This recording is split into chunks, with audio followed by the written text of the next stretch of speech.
Hey, in this video we're going to do a bit of editing in Capture One. So this is a rebroadcast. Every Sunday on my Twitch channel I do some editing from the photos that I shot the week before, usually. I'm Daniel, photographer here in New York, if you don't know that. I do videos like this. I do them on philosophy and on technique and stuff, so check out my other videos. But if you're interested in kind of editing in Capture One, or you want to know kind of a lot more kind of in-depth detail behind the scenes on videos, because I talk a lot about how I lit things or what my thought process was, go ahead and follow me on Twitch so that I can see you there every Sunday. Anyways, let's get to it. So this is Capture 120. Of course, I shot tethered while I was doing it directly in here in the Capture One. And what we're going to do is we're going to now go through and make selections and tweak and then send the images off to you, Sharina. Everybody's very quiet today for some reason. Don't know why. Everybody. Somebody. All right, here we go. All right, so anyways, number one. Okay, so a couple interesting things here. Because I was there and, I've worked with Trina a lot and she wanted to be sure that she liked some of them, blah, blah. We went through them, unlike when I'm, let's say, shooting a video. And what I had her do actually were to mark some. Oh no, I hope I didn't lose the markings. With, I guess I didn't do it till the second outfit. She marked some with a green, I think, or red square.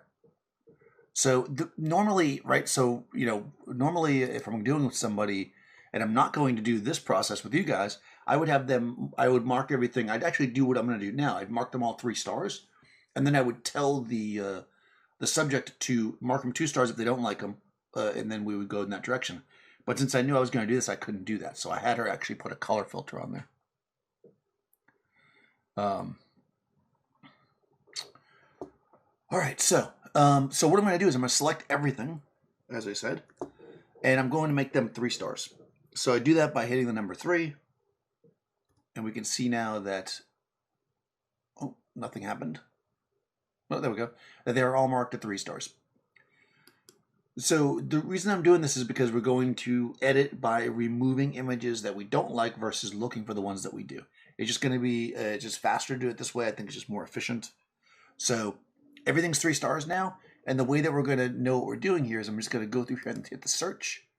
I feel like I'm reaching my head around far because the microphone's like right in front of that window. I'm going to hit the search button and I'm going to search for 3 stars or higher. Which effectively means that, let's say I liked this one and I hit 4, it would stay there because, I'm not going to do that. But if I did that, if I didn't want, let's say, this one, right, then I would hit 2 and it disappears. So it's that simple, right? If in the end I'm like, oh man, I want those back, I can easily just go and search for 2-star images. In fact, sometimes I do that, like when I look at a shoot, let's say 6 or 7 months later, sometimes I'll just go into random shoots and open them and only look at the 2-star images. Because maybe there's something there that later I like, So as I said, this was supposed to be a little bit more raw. She wanted a color background. I don't normally do color backgrounds for headshots, but specifically they were looking for something colorful in the background, but simple, so color paper. Like I said, raw, like basically just super basic. Her hair's just down. She has basically no makeup on. And just kind of a shot to show what she looks like, but still like professional. So what I chose to do here, which I often use for headshots, actually, it's one of my go-to headshot setups, is I use the silk, a Shimira 4-foot silk. You can kind of see it here. I mean, that's 100%. I'll go a little bit bigger so you guys can see. If I zoom in more. It's going to be soft because I zoomed in more than that. I'm zoomed at 400%, but you can see the square there. That's a 4-foot silk with a pro photo head going through it. So it's lighting both her and the background. The background is like maybe like 7 feet away from her, 6, 7 feet away from her. The light itself is probably 3 feet-ish away from her. The silk, I should say. And I'm, of course, underneath it. I'm using my Canon here, 1DX Mark II with 85mm. That's like one of my favorite headshot lenses, like actual headshots. So I fall back usually to the Canon when I'm shooting headshots because I like that lens. I do not have a Nikon 85mm. I don't know if I'll ever buy one because I have the Canon currently. So, you know, it's a thing that comes up a lot. People ask me about different brands or whatever. I mean, I happen to have that system that works for me for headshots, so I use it. If I need a lot more megapixels, although I think the Canon is the same megapixel as the Nikon or close to it, so it doesn't really make a difference for me. But anyways, this is plenty for a headshot. This is really simple. I took this shot. I think she didn't really like the angle. She wanted to show more of her body. So again, these are a little different. They're headshots in the sense that the actor wants them, but she kind of wants something very specific, to be a little bit more raw, to show more of her body. So I set this basic lighting up just to get a feel for it. I mean, I don't know, maybe she'll like that shot later. Again, usually with headshots, especially with somebody that I know or that I work with a lot, I usually give them almost everything unless it's terrible, because why not? So this wasn't exactly what she was looking for, but I don't think I'll throw this one away or anything. What I will do, though, is I will tweak it. So this is really clean. Like, that is clean.com. That's about as clean as you can get. If you ever ask me, how do you shoot, like, small groups? This is, like, one of the best ways to do it. I mean, it's just super flat. It's, like, flattest. It is the flattest light ever, especially the way I have it. We do change it, though. You'll see in a second. Hey, Richard. So, this is good, right? It's fine. I'm going to come over here. Look at how flat that is. Told you it was flat. That is so flat. I'm going to come over to my levels over here in the corner, and I'm just going to give it a little bit of punch, just a little bit. I'm going to grab my highlight level and slide it over a smidge. You can see it's bringing all the lights up. You see how flat that light is, though. You're not getting, like, normally, you know, when I do this, you start to really get that like T area on the face to show up, more specular. But this is very flat. And when I say flat, I mean soft and diffuse. So that's really what flat becomes both, right? It's both soft and diffused.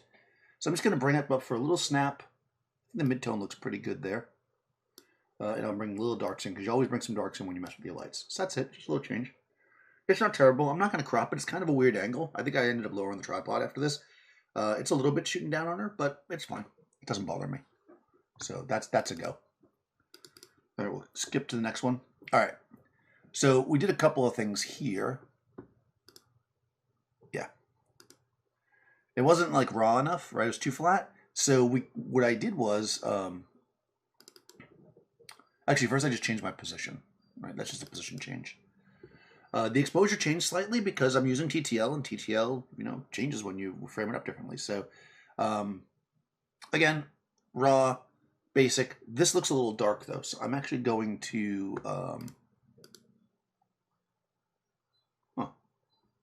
this one already has a little bit of action to it. Did I already adjust this one? That's weird. Oh, you know what happened? I did. I actually made adjustments here because I shot the shot and I was like, well, let me just see what it'll look like once we tweak it. Because Sharina, of course, who is now often logging in, she might be here now, or she said she was going to, so we'll see her pop in. She knows now how I do this. So she was like, oh, let me see what it looks like once you do a little tweak to it. So I did the tweak that I would do. And then that's how we kind of decided. She was like, oh, no, I think it's still too flat. Of course, looking at this now, I think it's probably not bad. Again, I don't want to abandon one that she might like just because it's a little bit flat. I'm just going to give a little more exposure, though. That's fine. Here she's got more of that squint going on, which is fine. I actually made an adjustment to the camera at this point, or the flash manually, because it looks a little bit brighter. Same light, though. But what I end up doing here, and we can see as light changes, so she's looking at it, she's like, it's too flat. You know, she's like, it's just too flat. Which it is, it's super flat. It is the flattest ever, as noted. So I was like, well, let me show you how we can make it more contrasty. So what I did here was I'm using the same setup. However, she wanted more contrast and also the background was too bright. I didn't move the silk, right? The silk's in the same spot here. However, what I did do, I might sneeze, guys. My allergies are really killing me. What I did do is I took the position of the head, the flash. So when I first set up the silk, right, like you normally would, I filled as much of the silk as possible with the flash head. That's kind of how we do it, right? That's the normal use. But I wanted more contrast, so I took the flash, I lowered it physically, and I pointed it at the lower part of the silk. So now it's actually creating a smaller hot spot on the silk and then spreading out. So it's still big, right? But it's creating more contrast. I did that. Of course, it's slightly off to one side just to see if I would like it, so we can see it's not completely even here. It's mostly coming from one direction. But you see the difference between that, and that's literally just changing the position of my flash to where the flash hits the silk, I should say. It's the same silk, same flash. It's just a position change. All right, I'm going to sneeze over here. I'm going to come off camera a little bit. Oh my God, allergies are the worst. Okay, so, well, I suppose it's a lot worse than allergies. I shouldn't say allergies is worse. So, you know, you can see the difference you can make with the same setup. So, it's literally lowered the flash slightly physically, and then pointed it close, brought it in closer to the silk. Like probably before that, it was maybe like, I don't know, 3 or 4 feet from the silk to get good coverage. I moved it into like 1.5 feet, 2 foot from the silk. More drama. That's right. I know allergies during COVID, right? Everybody's gonna think I'm. Strangely enough, I guess because when you wear a mask, maybe like there's less pollen getting into your nose and stuff. When I am out and about and I'm wearing a mask, I'm never having a runny nose. So maybe I should just walk around my house with a mask on, like Batman. I don't know. Does Batman wear a mask when he's at home? Who knows? These are questions we'll never know. So, anyways, that's too dramatic. It was too to the side, right? It's uneven. So I just moved the light. Right? Look at this. I was using a C stand, right? So I basically, here I just lowered the light and had to move it off to the side because it would be blocked by my camera. And the second one, I kept the light at the same height and everything relative to the silk, but I moved it more central, right? So this is like a 45-degree-ish kind of vibe, right, with some fill. And then this is more like a butterfly. You see the difference there? And that's literally, you can look at the shadow pattern on our nose. That's literally just me moving the position of the light on the silk. This is one reason why silks are so versatile. I've got the same silk that's up in the air, and I can get all these different looks just by moving my head inside of it. If you had, the other way you can do this, by the way, depending on the kind of system you have, I used to do this a lot with my acutes. I would put a zoom reflector on the head, and then I could zoom the head in and out, which would also do that. You can't zoom the regular, you know, the Pro Photos now, the B1s have the built-in reflector, so you don't really zoom that. But if you put a reflector on it, you could do it. So anyways, we came up with the idea that we liked this lighting. Nice and simple. It falls off a bit. It focuses on her face. It's got a little bit of contrast and drama. The background's a little bit darker, and overall creates the look that she likes. So you shoot in those first handful of shots, talking with the person, seeing what they're looking for, and then you're going to see, I shoot a lot. Like, there's a lot of pictures here. This is probably more than I've ever done. Yeah, it's over 500 pictures here, guys. Because with headshots, you want to give them variety. You want them to get through the motions, moving. Every little thing is a little bit different. But this is where digital shines, because you can just shoot so many pictures. In the TV show Batman, you dress normally at home. Well, then there you go. So I guess not. I don't know. I feel like I would dress like that. I don't know. Maybe when it's your job, you don't. It's like the one job that I had that I really had a uniform, which was when I was in the military. Like you would wear like your military uniform. Like it was camouflage when I was in. Now they wear like, well, I guess they were different ones depending on where they're stationed. But you would see people like walking around and like it was like trendy to wear like camouflage pants and stuff, like literally like the uniform, and you'd see people wearing them, and I'd be like, man, like that's so strange because to me those are like work clothes. It'd be like, you know, I don't know, wearing your uniform for anything else in the street. I guess it is cooler than that, but I just always thought it was strange. All right, so we're here. So let's get a base. Let's see. I'm gonna bring my highlights just for a little contrast. We can see that pop. Look at the highlights going up there. See, they're up. Highlights. And then I'll just grab my mids to make sure I'm not getting any kind of weirdness. And then just a tiny bit of blacks. But this is already pretty contrasty, so I don't really feel like I need to do much here. I'm just going to get it where I like it. But again, I think I said this. I left it in TTL, which I really should not have done, I think. So we are going to get a bunch of jumps here. Well, that's pretty good. It's a little hot. Let me come down a bit. I like the contrast. Again, if I like the contrast, but it's too bright, that's when I'll start messing with the exposure. Because I could use the levels to make it darker by, like, let's say moving the mids.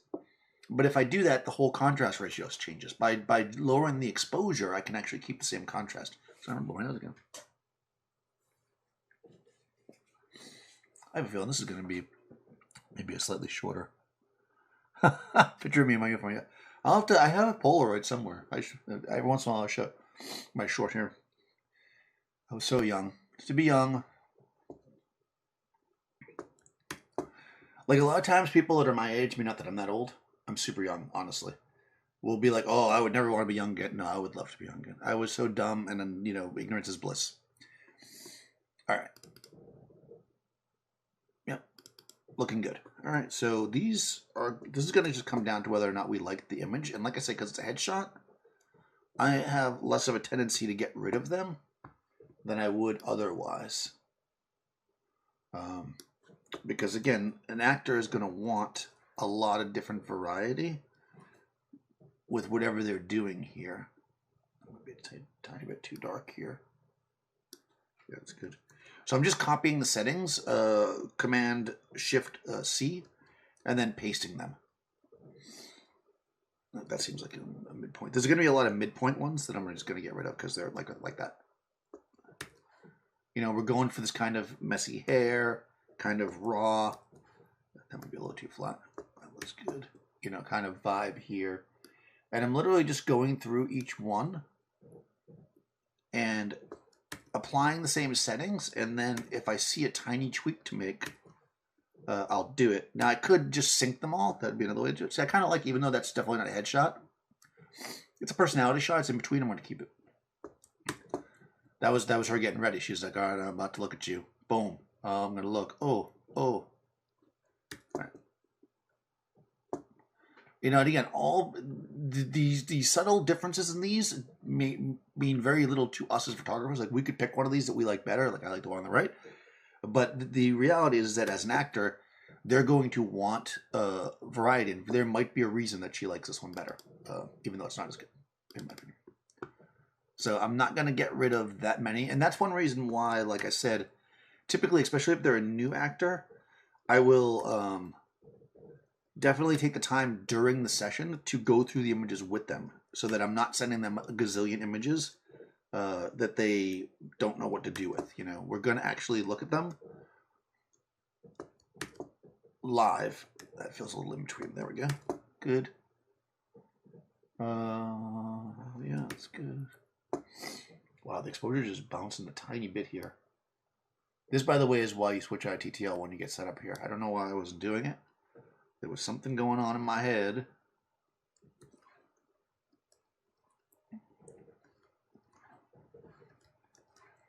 All right, these are good. They're all in the same batch. See, we can see like that one jumped up in exposure, so I'm just dragging this exposure slider down. I'm basically just using the exposure slider wherever we have those situations.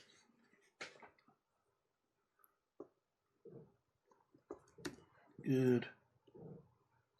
That's kind of a weird arm position. That's two in between. That's also kind of weird. No. Okay. One reason why when I'm shooting headshots that I shoot so many is, like I said, these like little in-between things can be nice. But also because if you spend a lot of time posing, it's harder for somebody to get that real loose casualness to it that I think you really want with a headshot. So like I am less likely to be like, oh no, move this way. I'm usually, especially with digital, I'm usually just going to shoot it because I know that they're going to move as soon as I take that frame. It takes less time for me just to take the picture than it does for me to say move, unless it's absolutely terrible. Obviously, if something weird's going on. So typically, I'm way overshooting when I do headshots, and it's probably one of the few things that I do overshoot on. I tend to not like to have to deal with a gazillion images, but for headshots, I think that it's just it's in the nature of headshots to want a lot of different like minor changes. And like I said, I'm just pasting. Like you can see, I just did it here. I'm just pasting this change, the levels change, right? And then if I need to adjust, like I just did there, I will make a slight adjustment to the exposure. So I'll go to the next one. And again, I'm going to paste the levels change. And that looks pretty good, so I'll leave it. I'll do it again. And I'll keep going down. That's kind of weird in between. I'll get rid of that one. That's in between, but I like it. She looks shocked. I must have said something shocking there. No, no. Yeah, it's good. The other thing that I tend to do, that's funny. I think that we probably took a moment here because this is totally different. The contrast on her is slightly different because she's probably standing slightly closer to the light. So I may need to make an adjustment here. Yeah, there we go. Boom. And we're just going to walk through these again. I just put the same adjustments. It seems a little bit dark, so I'm just going to bring the exposure up a smidge. I'm not going to make a change to my,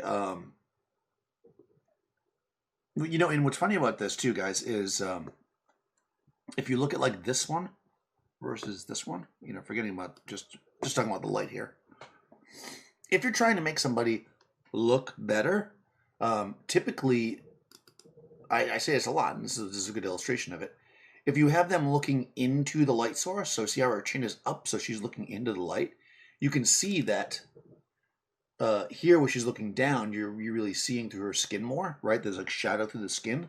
So if you are, you know, photographing somebody that, I mean, she purposely wanted to showcase that, but if you are photographing somebody and they've got a little bit of darkness under their eyes and you need to fill that in, the simplest way to do it is to basically have them facing the light. And if you don't want their chin up like that, then what you would do is just move your light down so it's at the same angle. It needs to be the same reflecting angle as the light. So you want to keep the light lower in that case. So that's just a little tip there if you're trying to, as we sometimes say, if you're retouching with light, that's how you do it. Because you got to think about where shadows are and where angles are, and you might not realize it, but you know, this is the light penetrates in a sense. Technically penetrate, but in a sense, the skin. It has to do with how it's reflecting off of it. Oh, see, that's definitely not a headshot, but nah. Sometimes when people's eyes are closed, I like it because it just seems to feel like decent.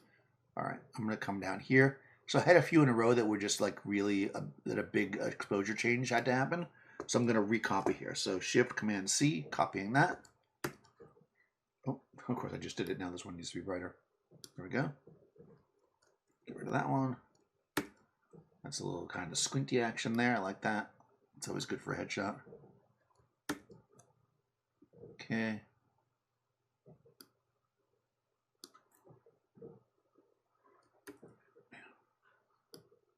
Yeah, there we go. It's kind of a good lean back there. Good, good, good, good. And again, I'm just, if you can imagine when we're shooting this, there was no video of this, unfortunately. Sorry, guys. It's literally, you know, pop, pop, pop, pop. I'm trying to get that movement. I'm trying to get that action, that feel in between, you know. And we're just working through them. They're all, you know, similar, but just have that slight difference that can really make a difference when you're trying to project a certain vibe. Get rid of that one. As an actor, you know, like these three, for instance, they're all almost the exact same pose, but you can see these two have a very similar mouth, but see how the eyes are different.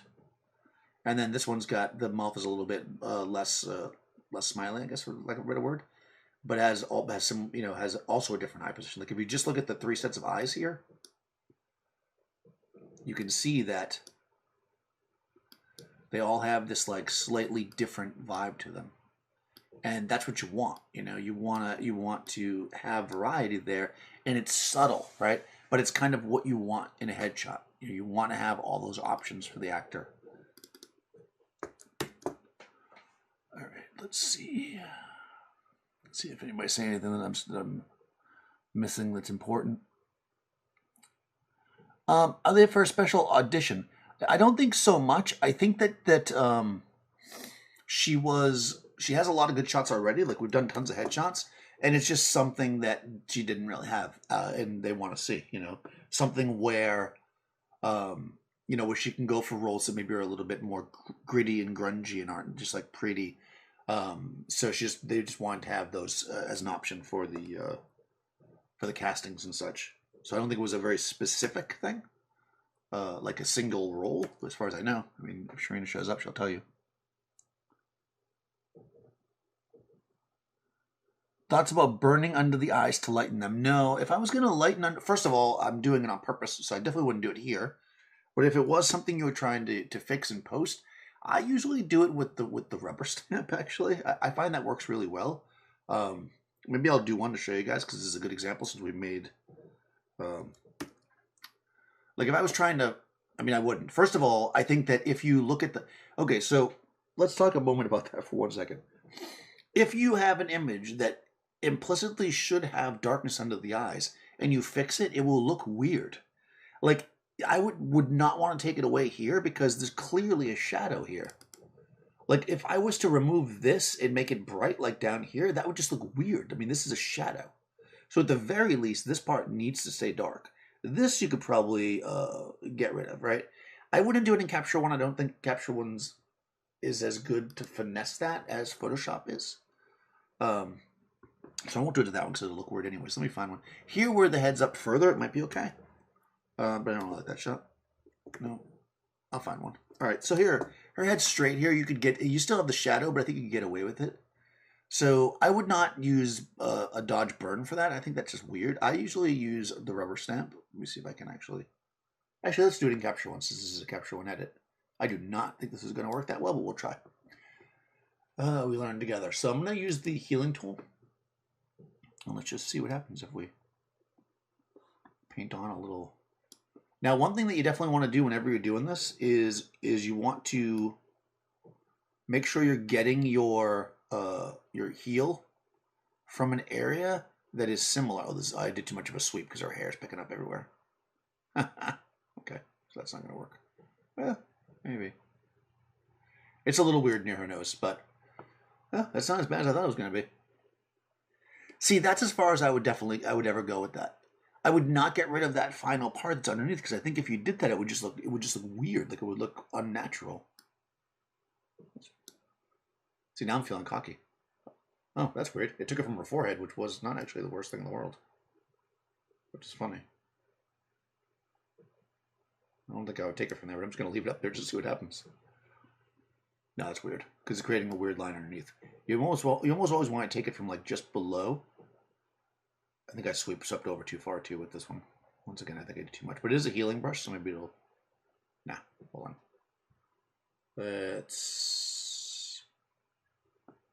I mean, that's not the worst thing in the world. Yeah.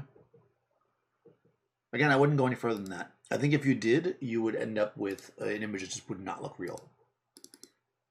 Yeah, already the one, yeah, that looks completely phony. That does not look real. If you look at this, this should not look that way. Like, you can tell it shouldn't look this way. There's no way that should look that way. And if you think that looks natural, then you don't understand light. So, hell's no. Okay, so, past that moment. Daniel's moving on. But that was a good question. I do not use a dodge and burn. And again, if I didn't want them, I would do that. And actually, like this, if you still have a little bit of texture here and you really wanted to reduce that, then I would do it just the way I just did that. And that would look natural because there's light filling in, so the eyes look like they should be flat. I mean, this is how light works, right? So, yeah, if you make an image with lighting like this, you better know that you want them to be dark under the eyes. Like, it doesn't make any sense for it not to be, right? This makes sense because look at the eyes themselves, not the underneath, shadow of the eye, but the eye itself. Like, look at the lid, look at the angle, look at the density of like this versus this. Look at the skin here versus here. It just makes more sense because this is real, right? This is what light looks like. I know it's weird when light does what light does. So weird. All right, there she's about to sneeze, which I can feel for. Nope. Oh, no, I don't have that. There we go. Okay, that feels like an in-between one. Nope, nope. Okay. Boop. Oh, that's interesting. I think she moved over slightly because you can see how the shadows moved. I don't think I changed the light. It's not terrible, but she's definitely now slightly more to this side. Looks nice, though. So these are good. Oh, that's a little dark. Bring that up a little bit. Okay. Huh, that's weird. No, I don't love these. No, no. Yeah, I'm not particularly loving this series. There's something going on. Hold on, let me just check this. Yeah, that's fine. She's very powerful here, right? Different kind of feel. She's like, da da da da. I'm Sharina, and I will kick your butt.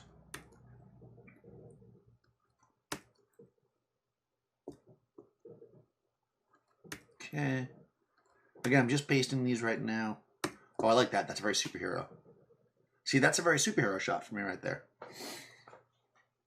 That works. They are for an on-site video. They are not. The one on the right looked a little flat. I don't know when you wrote that.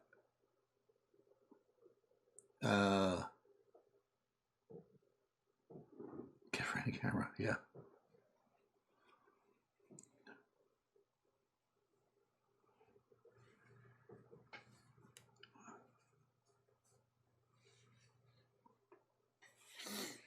All right. So, yeah, it took it. I mean, it's funny where it takes it from. I mean, obviously, when the computer, you know, in this case, Capture One, or if you're using Photoshop, where it decides to pull the patch or the heel from, it's looking for similar tone to what's around it. Like it's assuming, right? Like if you tried to patch out, like I don't know, this shadow right here, it's gonna look around it and look at this and look at this, and it's gonna try to find stuff that matches this, so that it'll blend. Excuse me, with this. That's basically how it does it. There, I just explained all the Adobe technology in 2 sentences, which I don't understand at all. I'm just pasting. Wow, there's a lot of these. All right. Again, most of these just look fine the way they are. Ooh, okay, that's an interesting one. So I thought it looked a little dark because I was going to bring up the exposure, but when I did, it just looked too flat. So in this case, I'm actually going to grab my highlights again and my mids. We're going to make an adjustment. There we go. Copy that. Boom. Paste. Paste. Paste. Oh. That was a little bit.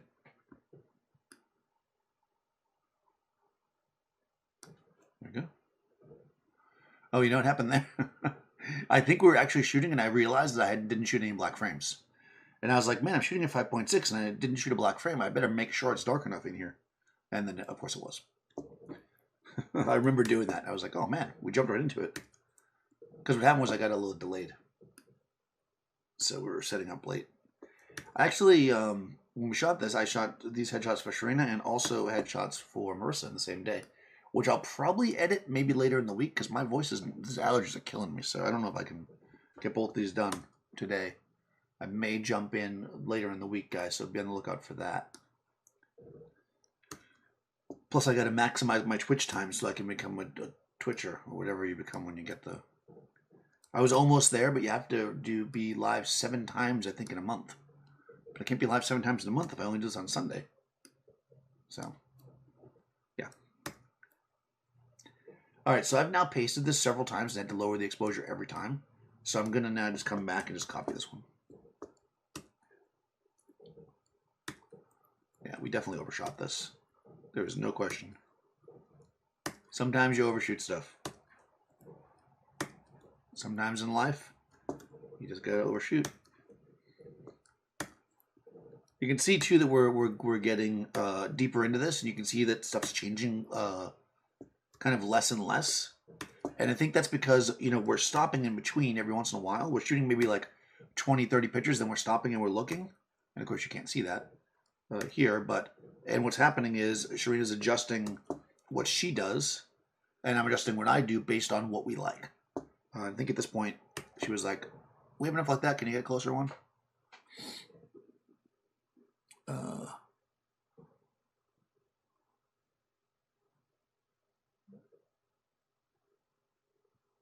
Yeah, exactly. She's definitely a good superhero. We we actually did a video. I think we're God. I'll have to remember. Maybe I'll have to ask her if she pops in, if she remembers, or I'll look back. I think it was a strainer that was in it. We did a video for, it was a new camera, I think, and it shot like 18 frames a second or something. And still, so I shot basically like a movie with it, like just using the motor drive, and maybe it was 14 frames a second. Actually, it might have been this camera, the Canon. And then what we did was we basically took it and turned it into a movie. So when you do that, of course, everything's faster because it's fewer frames per second. So it's like she's like getting dressed in a superhero outfit, and she's like, shoo, shoo. But the advantage of it was because we were shooting full resolution stills with a flash. It was like, it's like crazy sharp, and there's points where we like stop or we pause into it, and like anytime where like if you wanted to pause when her arm was like halfway up zippered, like it would be totally sharp. Whereas like if you shoot video, it's not going to be usually because your shutter speed is not going to be that high.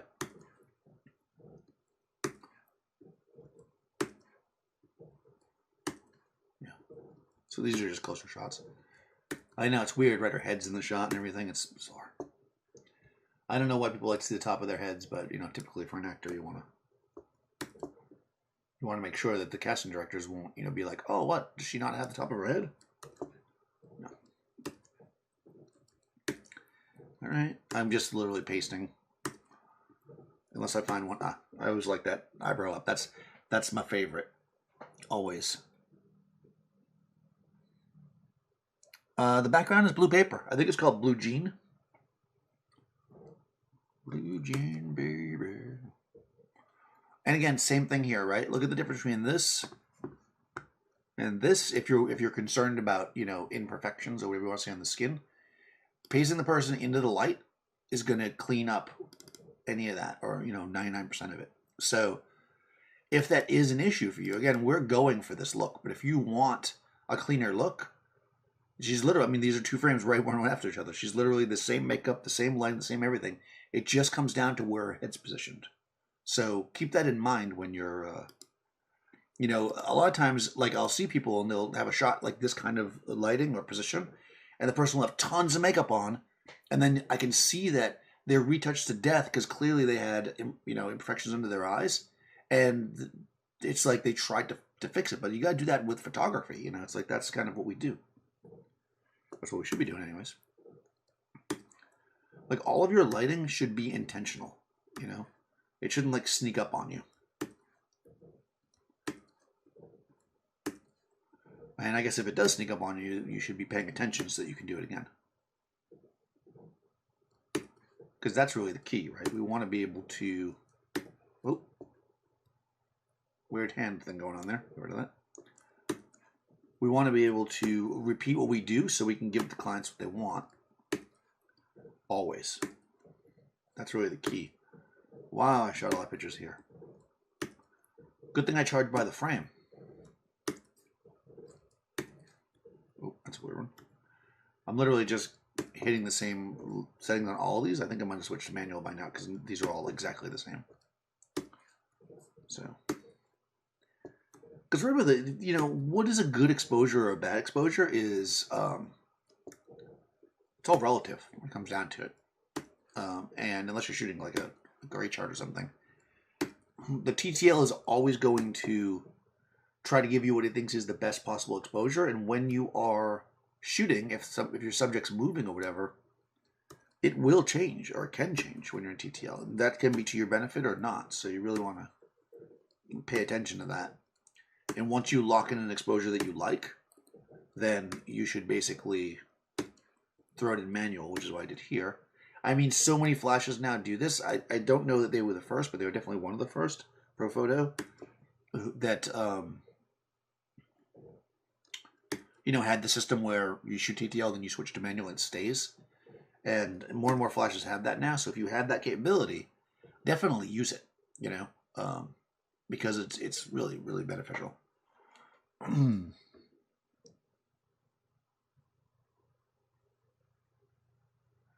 Oh yeah, they're super basic. Oh, thanks, Jim. How long after the shoot would an actor want the images? So normally, No, I don't charge by the lights. I charge by the shot when I'm doing headshots. 'Cause I'm only using one light. So normally, as far as delivery, if I'm shooting headshots, like for actors, I mean, there's a couple of different ways I do it. Normally, when I used to do it a lot, like it was like what I did for like a chunk of my business, I would usually have them do them like the same day, because what we would do is what I'm doing now with you guys, I would do with them. Like after each time we stopped, I would be like, look through these, and I would let them edit them with me, so that by the time they left, they knew they had shots they liked. Like this one here is marked green, so she likes this one and this one, right? So and this one, so they know they have shots they like, right? And since I don't retouch headshots, really, I would just immediately Dropbox them. We're actually gonna do it when we're done here, because this was something I did with her and Marissa, and she knew I wanted to edit them for this for you guys. Like this is part of everything that we do. You know, I told her that I was gonna have to edit them, whatever, and she wasn't in a rush. But normally, like when I was doing headshots all the time, like I would just do them immediately. I don't want to sit on editing. That's the worst. The worst thing is to have a ton of stuff to edit. Oh God, I hate that. So yeah, I do it when the person's there if I can. And honestly, unless I know them really well, I would be a lot more harsh. Like this, I would say that at least 50% of these that I'm keeping, if I did not know Sharina, it was the first time we ever shot, they would go into the garbage pile. But the more I know somebody, the more I work with them, the more images I give them. Because I feel like they will understand how to deal with them better. A new actor or model does not know which images to pick, and they're going to ask their friends who probably don't know either. You know, so unless they have a manager or an agent or whatever, you really want to give them enough good ones, but not because like you're being stingy, but you don't want to overwhelm them with too many pictures. So I would be a lot more harsh with the editing.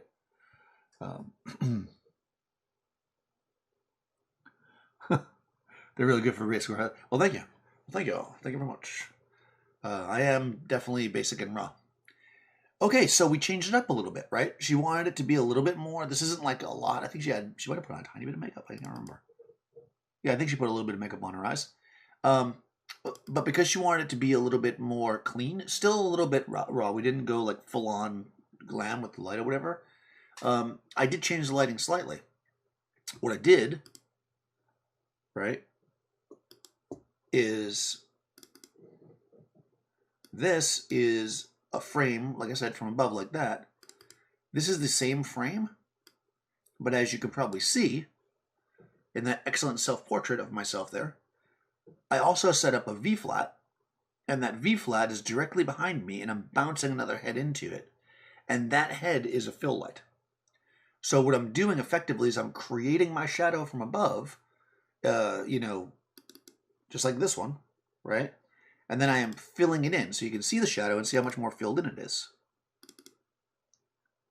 So that's basically, and it's everywhere, of course. It's under her lips, it's under her nose, it's on her face. You know, her chin's slightly higher on this one, but you know, you can see that already it's a bit more filled in.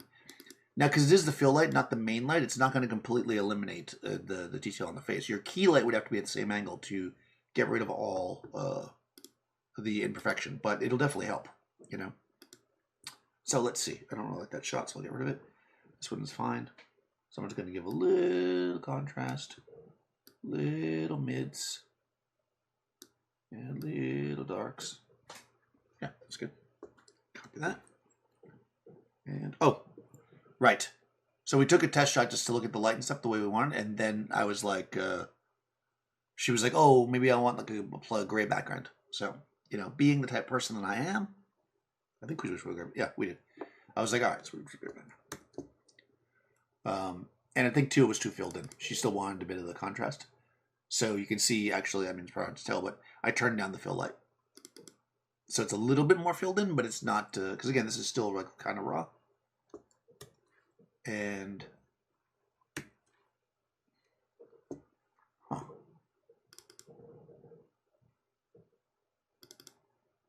I'm not liking. All right, let's see. I want to give it a little bit more juice here. All right, I'm going to give it a little more contrast here.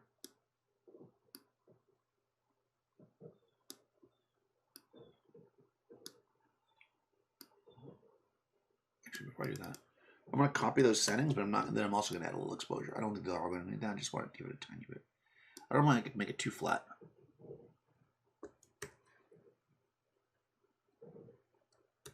Yeah.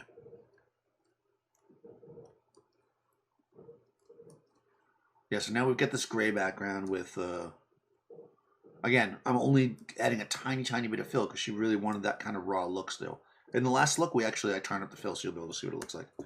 And also, stand by for the ones in Marissa later in the week because on those I use the fill a lot more. You guys can see, you'll be able to see the difference. Okay. Eye selfie, exactly.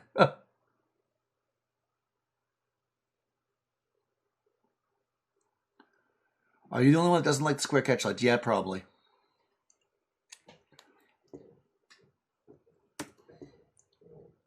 I don't really buy into that. Nothing is square in nature. Because she's not out in nature.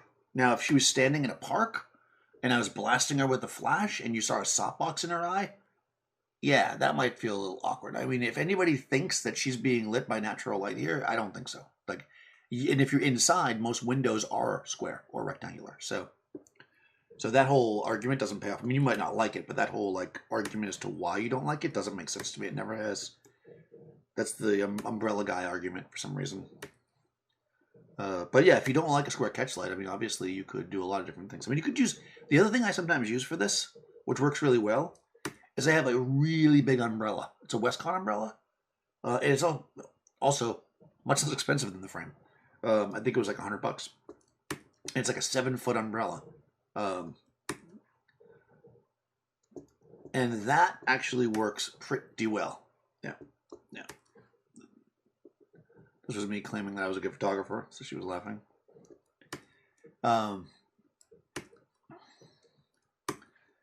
So if you don't like that, I would go with that for the summer look. 7-foot umbrella. I mean, other people make them as well. Translucent, of course. Because one of the reasons why this kind of lighting works in these situations is because there's a lot of like kind of residual bounce going on. Like the light's flying everywhere. It's bouncing off the ceiling. It's bouncing off the floor. It's bouncing off the wall behind her. You know, if this was a 4-foot softbox, it would not look the same. You know, it would have a different feel to it. So,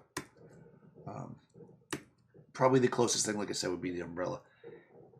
Actually, I used to have this thing it was made by a company called Uncle Sam's. I don't think they're in business anymore. Which, funny enough, I bought it in New York when I was living in Florida. And they made like beach umbrellas. But they made one version of it that used silk, like actual like silk from diffusion silk, like from Matthews or whatever. And man, what a great umbrella that was! Because it was big. It might have been like 6 or 7 feet, maybe even a little bigger. And like a beach umbrella, if you've ever used a beach umbrella before, it had like a tilt in it. So, and it had a big, thick like shaft, you know, like you put onto a table, so you could like hold it in the wind, and you could actually tilt it so that it was flat, you know, to the sky or whatever if you wanted, and hold it out over people much easier. Because a regular umbrella is hard to hold over somebody, you know, simply because of the make of it. If you're outside.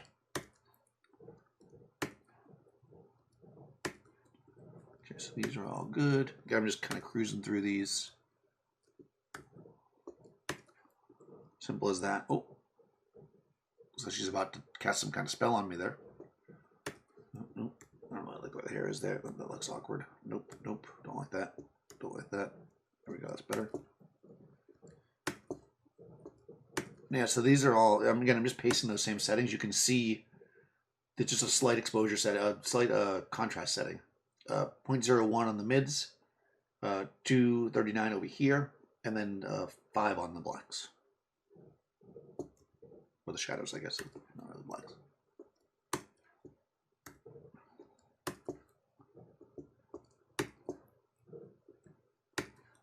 She's like, I know what you did.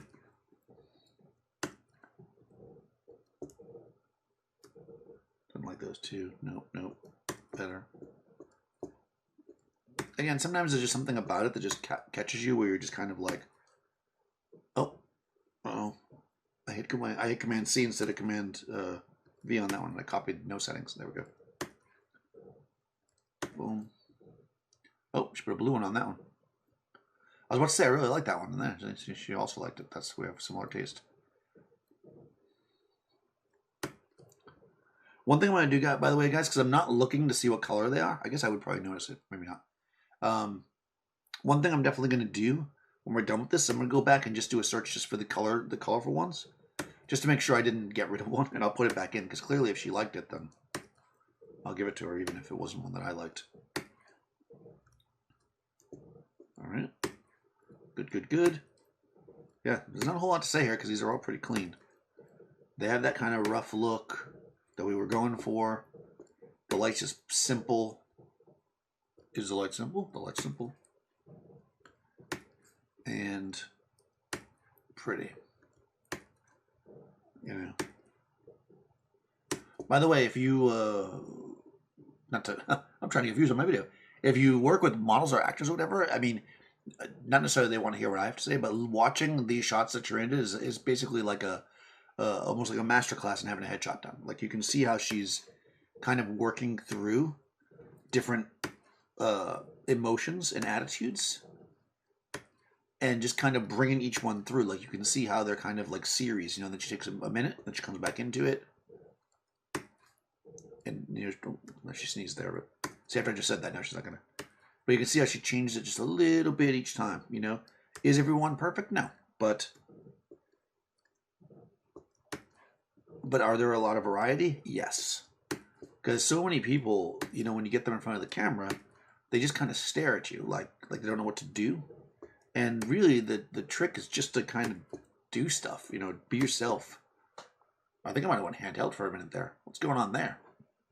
I'll crop off that top part. Okay. Oh. Yeah, I think for some reason we changed the camera angle slightly. I do not know why. We're already talking about it. Oh, Mark Wallace is sending me a message. Cool.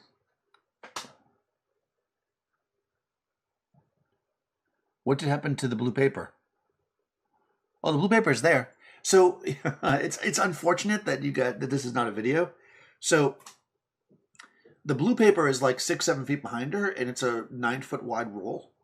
And when she said she wanted gray, I just grabbed a short roll of gray paper, like the 4.5-foot roll, and I stuck it through a C-SAN arm, and I literally just put it like 4 feet behind her.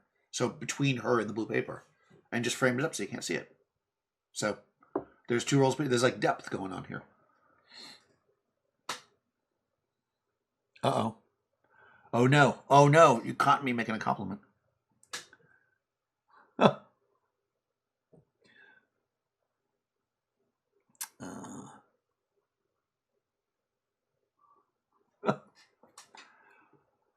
She never wears makeup. She's perfect.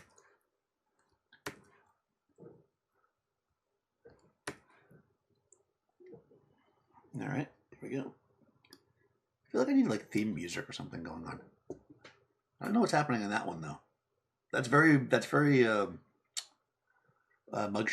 We'll keep it. She knows that. That's the face that she gives me when I keep bad ones. Yeah, I like the eyebrow. That's the eyebrow. Oh, you like the funny... Oh, she put a blue one next to that. She likes that face that she gives me when I make bad comments. The story of my life. Yeah, exactly. These are fun though, because they get a lot of character when you start playing around with it a bit, and you can really get a lot of different. It's a simple thing, but the idea, is that you've got some variety here, right? You got you're like, oh, I'm gonna punch you in the face. The oh, really? You think you're gonna do that? And then the oh, you didn't just do that. All in 3 frames, So we have all those to deal with. And then the okay, you're buying me something. All right.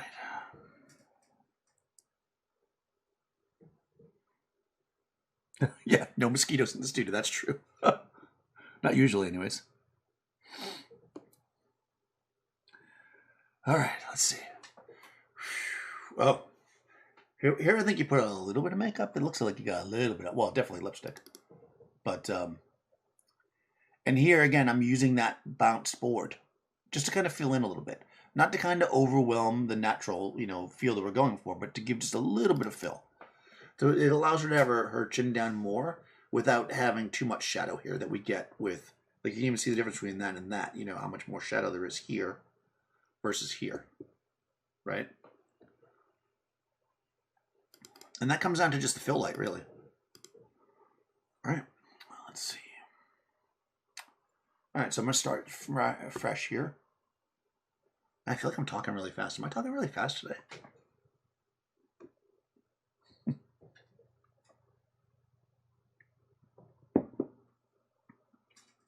I did have a lot of coffee, so I may be talking extra fast. So let's see. All right, so we're going to grab our highlights over as always. We can see how the highlights are starting to pop there. See how I slide them over? Then we're going to take our mids so we don't get our, we don't want our skin tone to look natural. So about right there, I think. And then we're going to grab our darks just to make sure we don't get those too blown up. That might just be a smidge bright on the highlights now that I'm looking at it. There we go. Sometimes if you're not sure, it's good to kind of squint. And now we can actually see too, there's a little bit of makeup on it, that makeup is reflective. It's one of the reasons, people put makeup on is it helps make the face three-dimensional. It adds that glow, that fresh glow. So a little bit of makeup does actually add a little reflectiveness to it. So keep that in mind when you're lighting. But this is such a flat light that it's not really an issue. All right, copying those settings. We brought the blue back for this. It's fun. She's like, come on my talk show. Oh, you didn't just say that. Okay, there we go. All right. This looks like a good balance. She's happy. Ta-da! I'm happy. All of a sudden she got happy. I don't know what happened there. She must have been like, we're almost done. Thank God.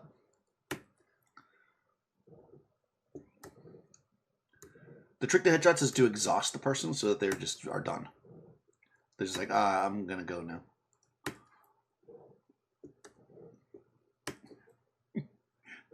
That's a very, like, young kid trying to get something passed on their parents' expression right there.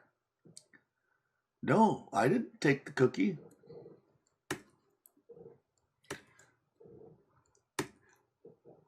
Oh, hand again. Nope. That's cute. And that's an ad shot, but it's a cute shot, so I'll keep it too. Ooh, also it looks a little dark. All right. Mark Wallace keeps texting me. Oh, he's not just texting me. I'm not special. There's like a little group that we have. It's our little chat group. Bunch of old guys chatting at each other. Well, and Vanessa. Well, I guess Mary Irene also. So it's not all just old guys. Just mostly. It's like... Actually, Mark's video this week was really good. If you guys didn't see his video on NRM TV, he goes over, like, I think it's called, it's got a good clickbaity title. It's something like, Do Modifiers Matter? It's really good. Guys should check it out. Not right now. Don't leave. All right, so yeah, these are just, I'm just going through. There's some that seem a little bit like I'm off cadence there in my shooting, so I'm shooting a little earlier late, so I'm just dropping those. I think I went back to TTL. Man, I don't know why I keep going back to TTL. I think I was even saying that day. I just kept going back to it, like, for some odd reason. You definitely don't want to be in TTL when you're doing this. It's making it way more difficult for me. The reason why is not that TTL is bad. It's just that they're different, right? You don't want somebody to look different in each shot. That doesn't... For a headshot, anyways, you don't want that. So you definitely want to try to stay in manual if you can. Man. Like that other series was like really good, where I switched to manual. Oh. Fifth headshot. Wow, really? Yeah. We've done a lot of headshots. If you do negative fill, do you ever use a 4x floppy on a C stand versus a V flat? Do I have a preference? Oh, yeah. I mean, a floppy? Okay, so for people who don't know, a floppy is going to be, it's basically a flag, right? That's 4 foot square, but then it has a piece that hangs down. Flags are made out of duvetine. Duvetine Duvetine effectively absorbs light. No matter how flat the V flat is, how flat the V flat is, it's still reflective. It's black, but it's reflective. So a flag or a floppy will be much, much better if you can for negative fill. That being said, they're kind of expensive, and maybe because I already have the V flats out, I generally lean towards V flats. But I will sometimes, if I want to do negative fill, I'll use just like a 2x3, especially for headshot. I'll use the 2x3 flag and just move it in because I do think it does a better job. Marginally, but it does better only because it really does a good job at not reflecting light. The floppy really kind of, I mean, doesn't really absorb it. I mean, it does reflect some light, but not nearly as much as a V flat. In fact, as a test, if you guys have V flats, or even take a black piece of cardboard and take your flash and aim it at it, and then put your subject where you normally would, and bounce it, and you'll be able to light them with it. With the floppy, probably not so much. I mean, maybe a little bit.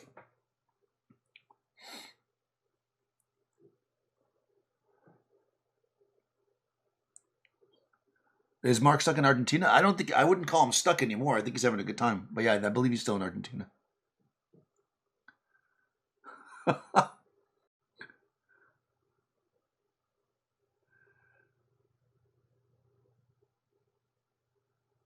Yeah, I could do a floppy. I love floppy. To be honest, I just like to save floppy. So, and also what floppies are great for is, yeah, I'm gonna have to do a floppy video because you can get them in a lot of cool positions. That's why they're nice. Like you can put them out and drop them down. Like I used to use floppies a lot outside.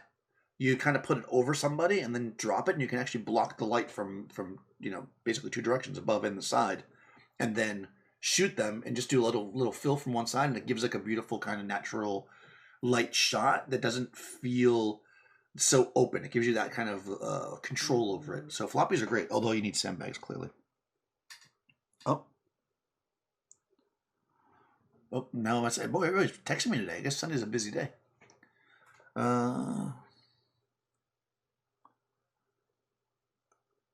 Yeah, Velvet also works really well.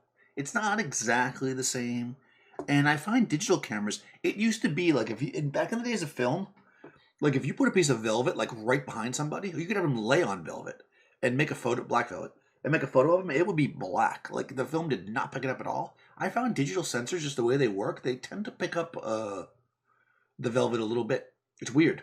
I mean, if they lay on Duvetine, they'll probably show up too. But the only issue with velvet is that it is not flame retardant. So you got to remember that floppies and flags are flame retardant, so you don't have to worry about putting lights real close to them. I mean, they will actually. I've had this happen. If you put a hot light really close to a flag or whatever, it will kind of just get crispy.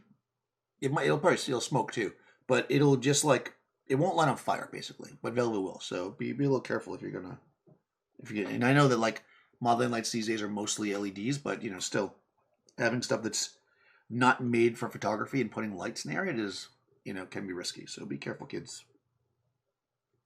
All right, that's good. Let's go down.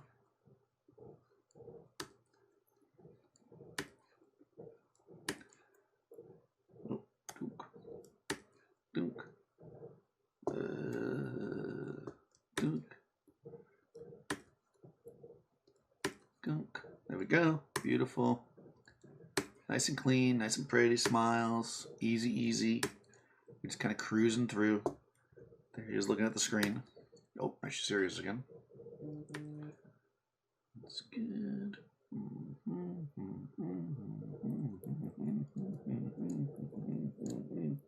Okay.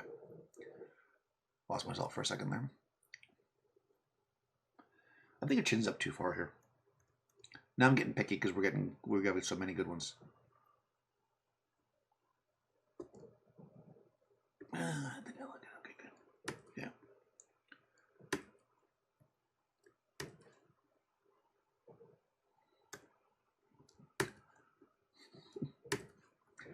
Yeah. Nice and simple. Somebody looks very surprised there. I'll keep that one just for fun.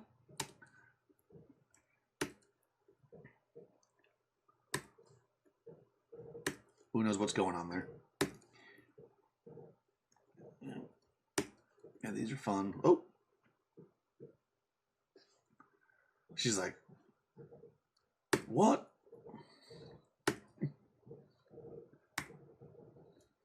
Yeah.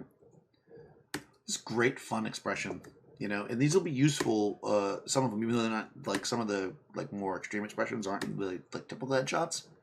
They're good for an actress to have because, you know, personality, right? Put it on websites, put it on Instagram, you know. Oh, wow. She was like, who are you looking at like that?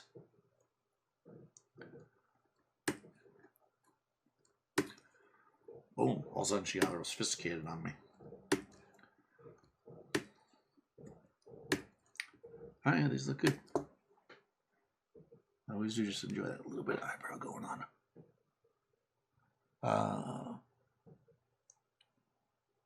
No cooking on set.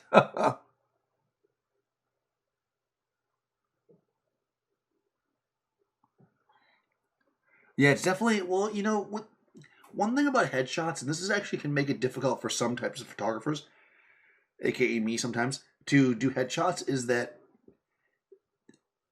a good headshot does not have like really exciting like lighting. It shouldn't take away from the subject. It needs to show them, and it should be about them. And you might say, well, even a portrait is like that, but not so much. Like a portrait, you can really use the light a lot more to create the scene that you envision, to create the mood of the portrait that you're trying to do. Whereas with a headshot, it needs to be more, you're just kind of capturing in the best light, as I say, the subject in front of you, and it's all about them shining through. So when you're shooting a headshot, you got to be kind of simple with your light. I found, you know, and that can be, you know, if you are somebody who likes to do a lot of funky lighting, it can be hard to do that, because sometimes you're like, no, I want to add a blue gel or whatever, and you don't add a blue gel. Leave the blue gels at home. I am liking this blue background though. No gels involved. Savage Blue Jean. Actually, Savage Blue Jean is the name of my band.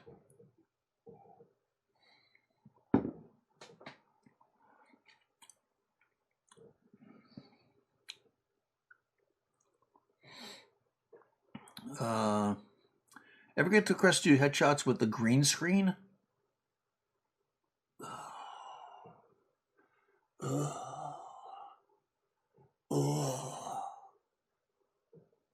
No.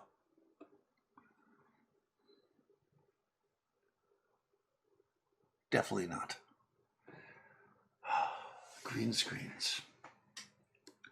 I mean, personally, what I would say about a green screen is this. If you're shooting stills, don't do a green screen. If they want to drop in a different background, oh, excuse me, shoot it on white. The problem with green screens is that unless you have special software that's going to pull the green out, you know, chroma key software, what's going to end up happening is, well, we can probably see it in this one, where the fine hairs are and stuff, you're always going to get like a fringe of color. I mean, actually, you're not getting it here because the way I lit it, but you're almost always going to get this kind of like fringe of color coming through, and it's going to be very difficult, like to get it perfect. Whereas if you shoot white, then what you get coming through is just white, right? It's not a color, so it's not going to be as noticeable. So if somebody wants to shoot something on a plain background so they can drop in backgrounds, then I would recommend white. Or maybe a very light gray, but white for sure. Definitely not... Yeah, exactly. You get reflected green everywhere. It's like, it just isn't... Now, when you're doing chroma key, like for filmmaking, yeah, green screen is awesome, you know. But for stills, I definitely don't recommend it. Definitely not. You're better off using white, or maybe a light gray, but white for sure. Even black to a certain extent, but white would be my choice. In fact, that's probably one of the number one things that people used to ask me a lot. They'd be like, I'm doing this thing and I want to be able to cut the background out, so I need a green screen. And I'd be like, are you shooting a movie? you know, in my normal Daniel sarcastic voice. If you're shooting stills, just do it on white.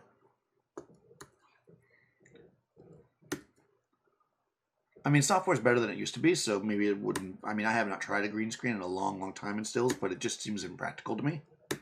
And you'll never, ever use a shot on that green because it's the ugliest color in the world. At least if you shoot them on white and they like the shot, they can just use the white shot too. They're never doing anything to it.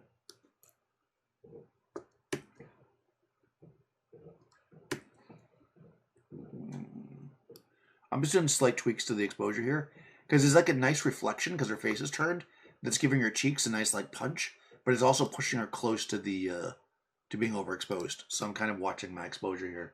I guess I could pull this back. Yeah, that's probably a better solution. I'm going to pull back my levels a tiny bit. Yeah, but see, the whole thing starts to get too flat. Now I'm going to leave it where it is. Let's do this, actually. I'm going to grab my highlight dealio. Yeah, I think that's good. There we go. Yeah, whenever I'm doing anything to the skin, I always try to come in close when I do it. I'm going to bring the mids up a little bit, though. So I brought the mids up.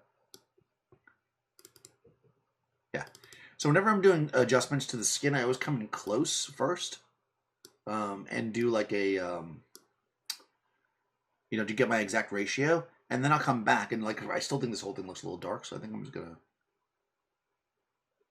as long as I'm not blowing out here, it's just getting very bright, but it's good.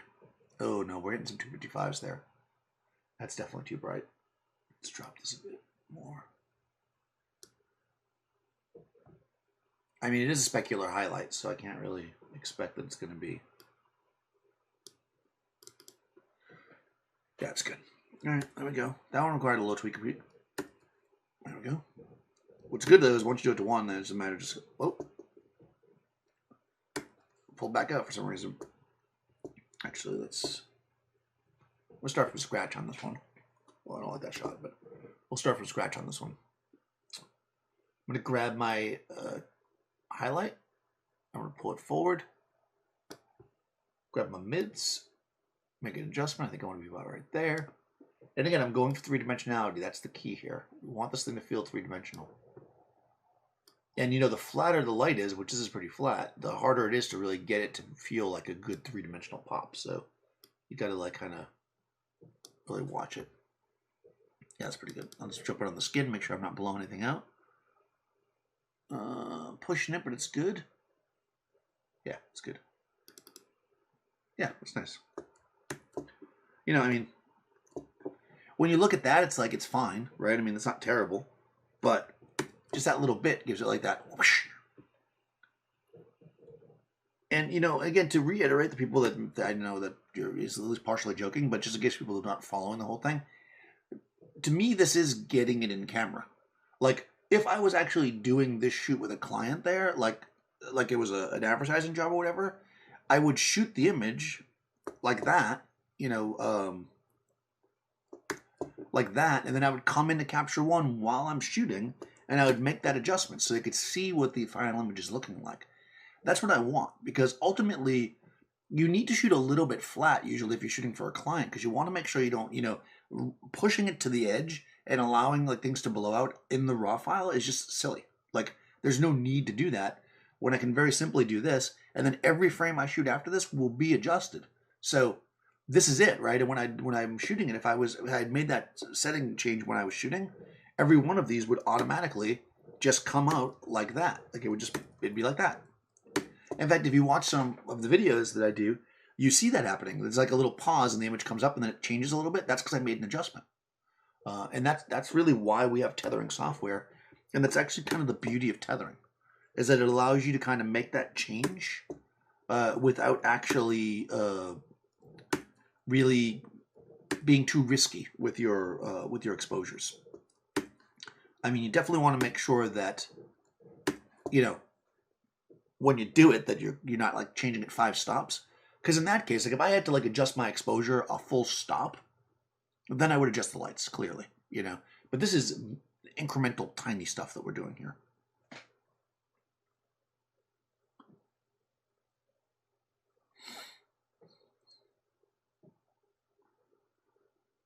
Oh yeah, of course it's for video. Yeah, as noted.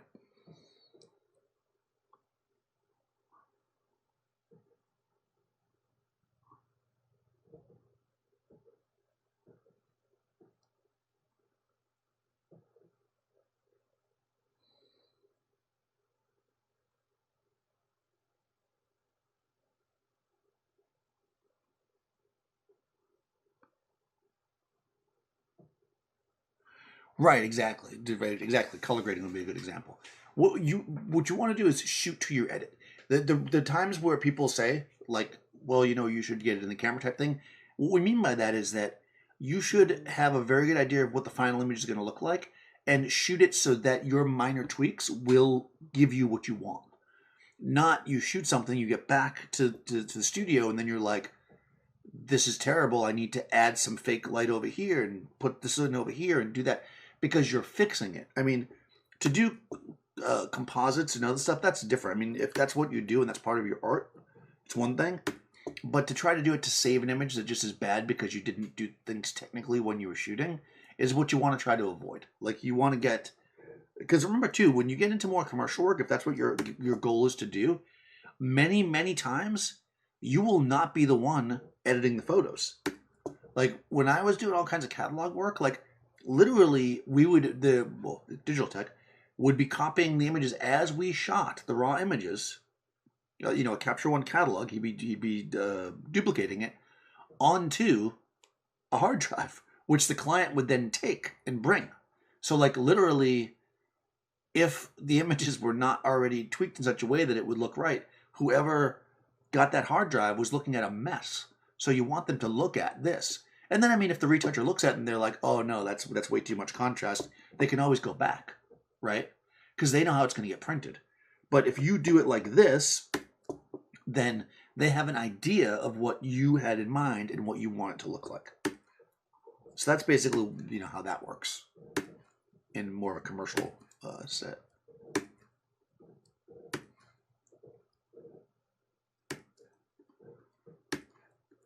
Really, I'm just. Also, by the way, another way to do this kind of stuff is to shoot. You can make profiles on your camera. So if you are somebody who, let's say, doesn't shoot tethered, and you want to have those like slight tweaks without it being like risking your histograms or whatever, you could utilize some of the profiling in your camera. Like you could create like more contrasty profiles, and also like more standard profiles. And then, you can swap to that profile so that the client will see. Oh, that was weird. Something weird happened here. But I don't know the shot either, so I'm just going to remove it. All right. My exposure jumped. So I normally do all these adjustments first, but I'm just grabbing my exposure because I'm just trying to see what went on here. Yeah, it's like I had a weird exposure jump. Huh. Weird. There we go. Yeah, see? The whole thing just feels a little bit darker. Huh.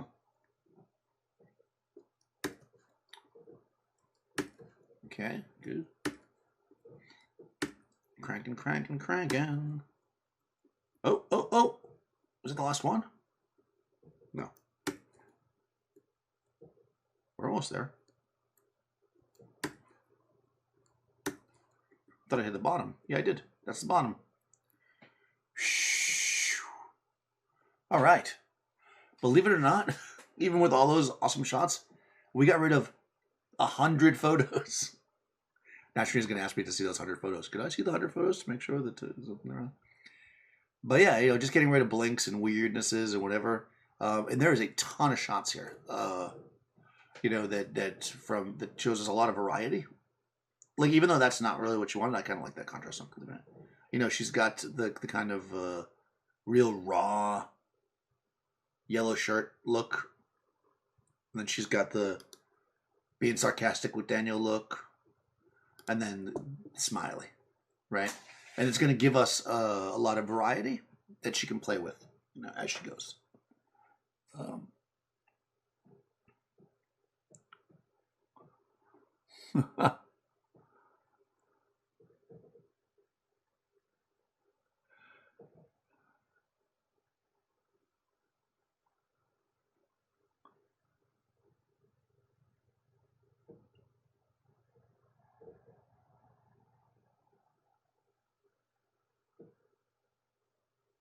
Yeah, I agree about that.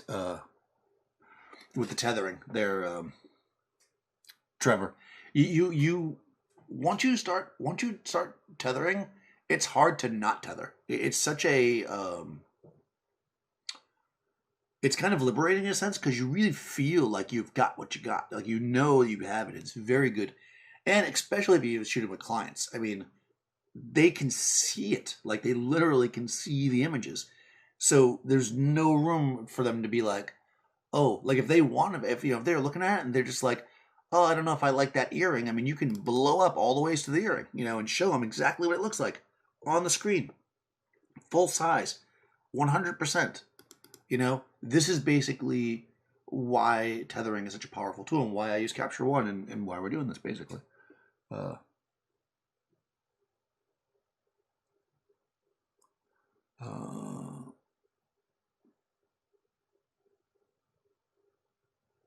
that's true. You can give people ideas when you're directing talent. I mean, that's a very good technique that Tarina uses, where they kind of play characters.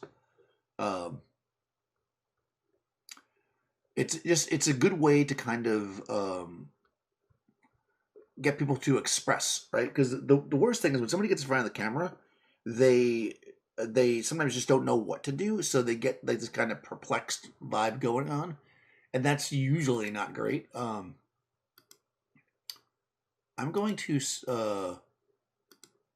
actually hold on, let me clear this. All right, so I'm just going to make sure that I didn't get rid of any of the ones that she liked before. So I'm going to go through all the colors and make sure that none of the colored ones, I don't know what colors she used. So she used red. I want to make sure none of these are below 3 stars. So the simplest way to do this, I'm just going to click on it. I'm just going to make them all 4. That way, if somehow I made 1 2 stars because I didn't like it, that's fine. So that was the red look. Oh, smart. Hold on. She made the red look red. Did you make the yellow look yellow? Oh, she did make the yellow look yellow. Man. She's good. Hold on then. What was that look? It was black, right? I don't think there is a black. So what do you think she did? Did she make it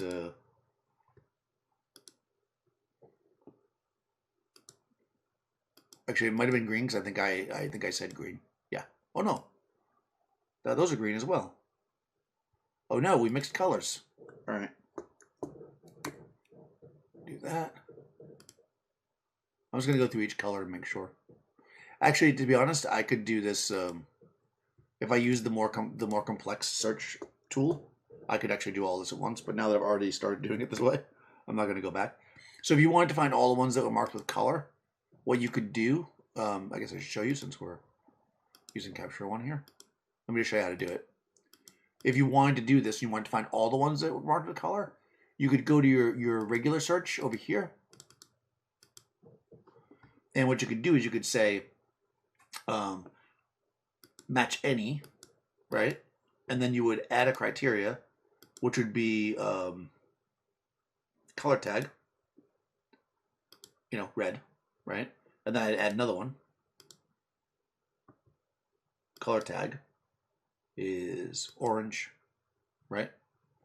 And then you can just keep going down. And that would give you all the ones that are color tag. I'm not going to do all of them, obviously. Well, I know there's no orange ones, so. That was green, right? And this is going to be all of them, right? So if you want to do it like that, you can do it that way.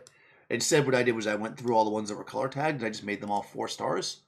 So now what I can do is just go here and go 4 stars. I probably should have made them 5 stars, which is what I'm about to do now. I'm going to select all of these and make them 5 stars. I know she liked those, so if she liked them, they're 5 stars in my mind.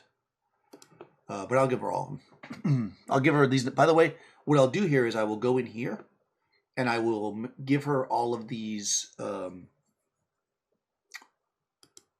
as a... Okay, so what I'm going to do here, I should have done this first, but whatever. What I'm going to do is I'm going to come over here to my search, because now I want to separate these, right? So I'm going to come over here and I'm going to do a full search. And you can actually do, this is the quick search here. But if I do a full search, I can say all. And I'll say search criteria. And I'm going to go rating. And instead of, I can say equals, right? So now I can just find the ones that are 4 stars or 3 stars. There's no 4-star ones, right? There's 3 stars and there's 5s. So I can just find the 5 stars and export those. Then I can just find the 3-star ones and export those. So that way she's got them in 2 different folders, which is probably what I'm going to do to make it easier for her. Yeah.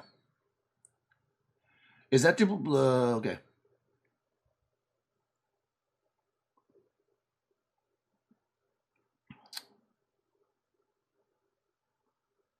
Yeah.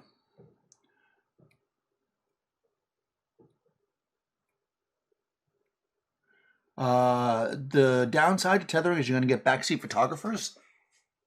Not if you... No, sorry. Huh? I'm not going to get into that. No, you won't. Not if you know how to control your set. You know? Is the blue background a blue background? Yeah, it's a roll paper. Savage blue jean.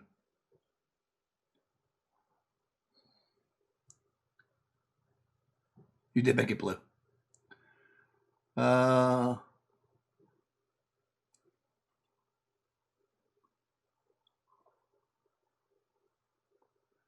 What is this person here? Let's see. Can I get rid of them?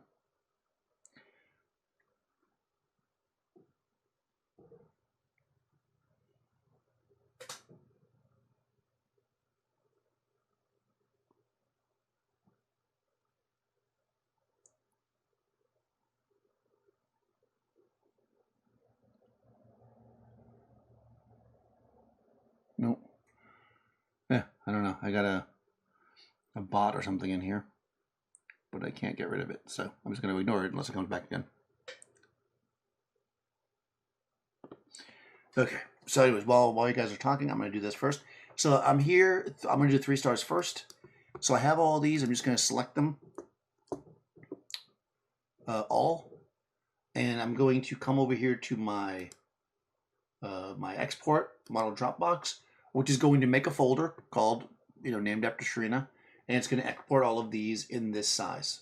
So I'll do these first. Actually, I probably should have done the opposite and done the other ones first because there was less of them, but I wasn't thinking.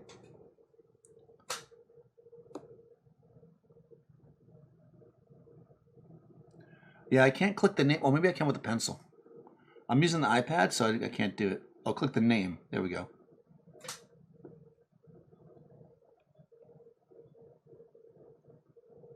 Oh, yeah, there you go. Thank you. Yep. Boom. They are banned.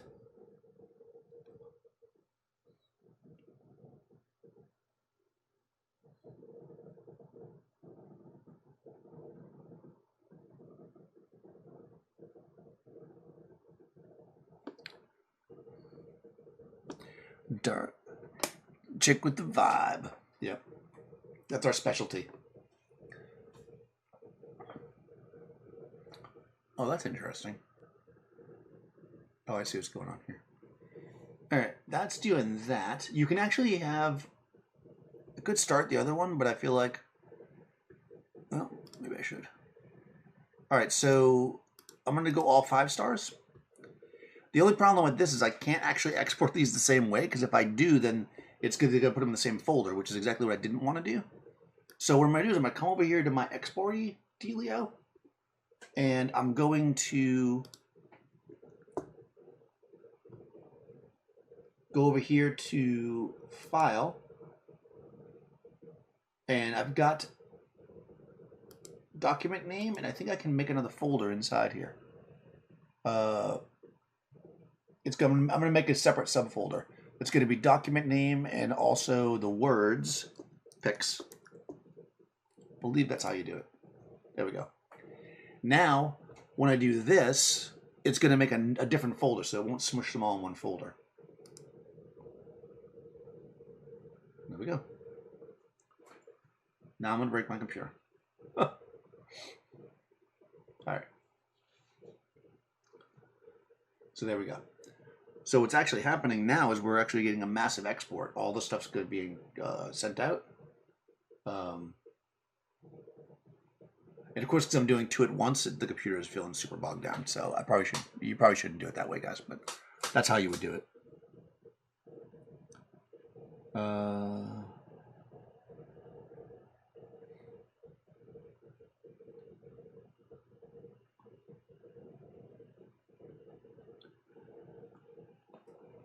yeah, that's true. You could be like, like a crime fighter that is also rough. Like a, oh my God, what was the Netflix show that was really good? Jessica Jones style. Oh, oh.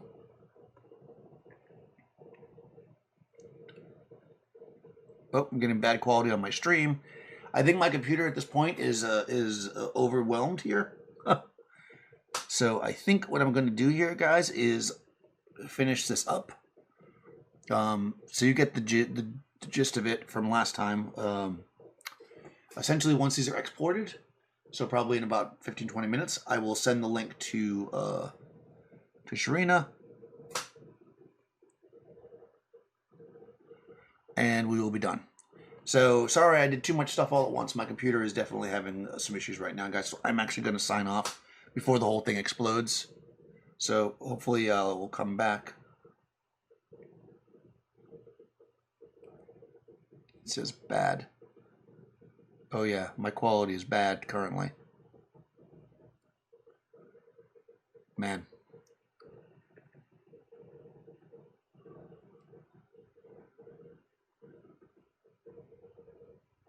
All right, well, hopefully if you can yeah, if you guys can still see me, if I'm not too glitchy, I'm going to sign off. And thanks for watching. And I will see you. Keep an eye out because I might do another one of these midweek because I got to do Marissa's headshots too. And I've totally now made the computer die. So, see you guys. Thanks for watching, guys. Again, if you want to see these things live every Sunday on my Twitch channel, Daniel Norton Photographer, you can join the chat, ask me questions directly. If there's something specific about this one, go ahead and leave a comment below. And I hope to see you next Sunday.